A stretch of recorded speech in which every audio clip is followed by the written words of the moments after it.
एक बार जोरदार नारा लगाएंगे, भारत माता की भारत माता की वंदे वंदे।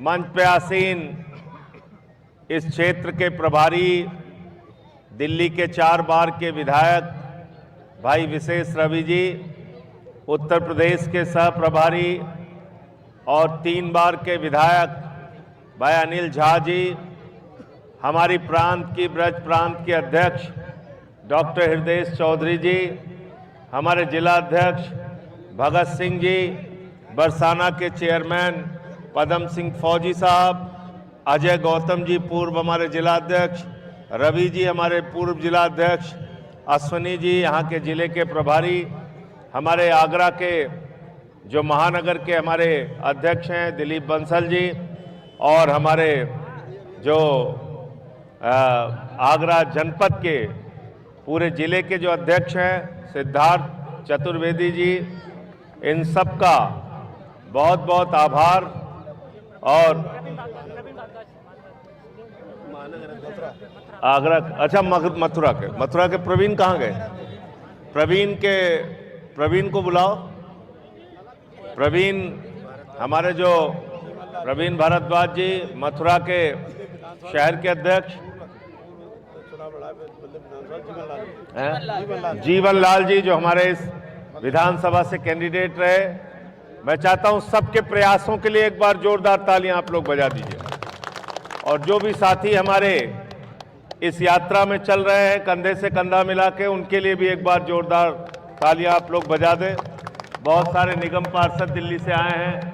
अब ये 2-2 विधायक हैं, एक 4 बार के विधायक, एक 3 बार के विधायक। अभी पीछे से मुझसे कोई कह रहा था कि इन लोगों के साथ एक भी सिपाही नहीं है, कोई सिक्योरिटी नहीं है। उत्तर प्रदेश के विधायक को अगर आप देखेंगे तो 10 तो अपने सिक्योरिटी पर्सनल लेके चलते हैं, 4-5 पुलिस वाले अलग से लेके चलते हैं, 20-25 गाड़ियां लेके चलते हैं। इसमें से कोई लग रहा है आपको? यही है आम आदमी पार्टी। हम लोग ऐसी ही राजनीति करने के लिए आए हैं। और एक बात आपसे कहना चाहते हैं, आपको तय करना है आपके बच्चों का भविष्य क्या होगा, आपको तय करना है उत्तर प्रदेश का भविष्य क्या होगा, आपको तय करना है माताओं बहनों का भविष्य क्या होगा, नौजवानों का भविष्य क्या होगा, किसानों का भविष्य क्या होगा। मैं यहां पर लोगों से बातचीत कर रहा था, लोगों ने मुझे बताया, भैया हमारे क्षेत्र के नौजवान सुबह 4 बजे उठ जाते थे, कसरत करते थे, मेहनत करते थे, दौड़ लगाते थे। उनकी मां दूध पिला के उनको तैयार करती थी, हमारा बेटा फौज में जाएगा, भारत माता की रक्षा करेगा, भारत माता के लिए अपने प्राणों की आहुति देगा। लेकिन यह सरकार, इसने भारत माता की सीमा के साथ, देश के साथ गद्दारी करने का काम किया है। अग्निवीर योजना लाके मैं आपसे कहना चाहता हूं,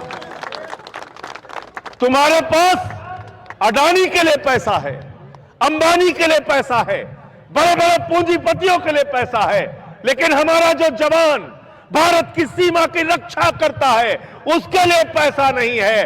बड़े शर्म की बात है, ऐसे सरकार को सत्ता में रहने का अधिकार। अभी सीएपीएफ का बिल आया जिसमें बीएसएफ के जवानों का भविष्य, सीआरपीएफ के जवान, आईटीबीपी के जवान, एसएसबी के जवान, सीआईएसएफ के जवानों की जिंदगी, उनके अधिकारियों की जिंदगी, उनके जीवन के भविष्य का फैसला होना था। उनके साथ भी गद्दारी करने का काम सरकार ने किया। भाई तुम्हारे पास सबके लिए पैसा है, हमारे जवानों के लिए पैसा नहीं है। आपको जानकर शर्म आएगी, सीआरपीएफ के जो 40 जवान पुलवामा में शहीद हुए, मैंने पता किया, उनके नाम पर मोदी ने पूरे देश में घूम घूम के वोट मांगा, लेकिन आज तक सीआरपीएफ के 40 जवानों को शहीद का दर्जा नहीं दिया गया, शहीद का दर्जा नहीं दिया गया। शर्म आती है, ऐसी सरकार देश के अंदर चल रही है। ये लोग राष्ट्रभक्त बनते हैं। राष्ट्रभक्ति अगर सीखना है तो आम आदमी पार्टी से सीखो। हमने विश्व स्तरीय सरकारी स्कूल बनाए अपने बच्चों के लिए। अरविंद केजरीवाल ने शपथ ली तो कहा दिल्ली के अंदर बिजली फ्री होगी, पानी फ्री होगा, शिक्षा फ्री होगी, इलाज फ्री होगा, माताओं बहनों के लिए बस की यात्रा फ्री होगी। भाजपा के लोग चिल्ला रहे थे बजट खत्म हो जाएगा, बजट खत्म हो जाएगा। 10 साल तक केजरीवाल ने सब कुछ फ्री देने के बावजूद मुनाफे का बजट दिल्ली में दिया। मुनाफे का बजट दिया नहीं दिया? बताओ, दिया नहीं दिया? तो हमारा भविष्य किससे बनेगा? ये हिंदू मुसलमान की राजनीति करने से बनेगा क्या? हमारे बच्चों को अच्छा स्कूल हिंदू मुसलमान की राजनीति से मिलेगा क्या? हमारे यहां अस्पतालों में मोमबत्ती से ऑपरेशन हो रहा है उत्तर प्रदेश में, यह ठीक हो जाएगा हिंदू मुसलमान करने से क्या? यह भी भगत सिंह बता रहे थे। यहां प्रशांत यादव जी भी हैं, एटा हम लोग गए थे, याद है ना आपको? आगरा भी गए थे। बाबा योगी जी ने 10,000 सरकारी स्कूल बंद करने का फैसला किया।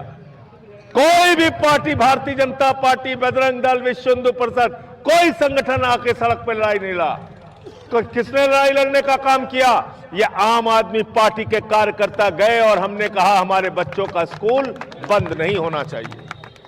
हमने कहा, हमने उसकी लड़ाई लड़ी और सरकार को उसका फैसला वापस लेना पड़ा। तो मैं आपसे सिर्फ हाथ जोड़कर इतनी बात कहने आया हूं, ज्यादा लंबी बात नहीं करूंगा।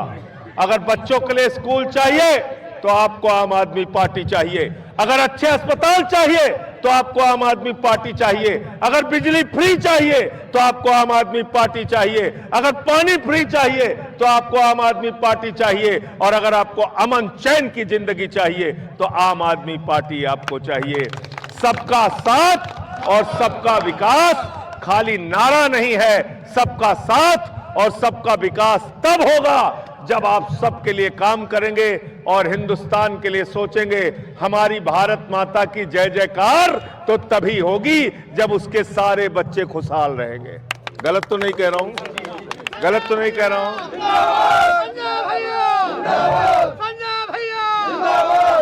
और ये जाति धर्म के राजनीति करने से कोई फायदा नहीं हमारा। भारत माता के 140 करोड़ बच्चे हैं, उसमें हिंदू भी हैं, मुसलमान भी हैं, सिख भी हैं, ईसाई भी हैं। और कोई मां अपने बच्चों को दुखी देखकर खुश नहीं रह सकती। इसलिए आपसे निवेदन और विनती करने आया हूं, इस यात्रा का हिस्सा बनिए। हमने मुद्दा रखा है रोजगार का, हमने मुद्दा रखा है सामाजिक न्याय का, हमने मुद्दा रखा है कि आज जो नौजवान नौकरी मांगने जाता है उसको लाठियों से पीटा जाता है, उसके ऊपर मुकदमे लिखाए जाते हैं। अगर नौजवान परीक्षा में बैठता है तो पेपर लीक हो जाता है, परीक्षा पास करता है, भर्ती हो जाती है तो कोर्ट से स्टे हो जाता है। आशा बहुएं अलग परेशान, आंगनबाड़ी अलग परेशान, रोजगार सेवक अलग परेशान, शिक्षा मित्र अलग परेशान, किसान अलग परेशान, नौजवान अलग परेशान, रेडी वाला अलग परेशान। अरे तुम्हारे राज्य में खुशी कौन है? जरा हमको तो बता दो।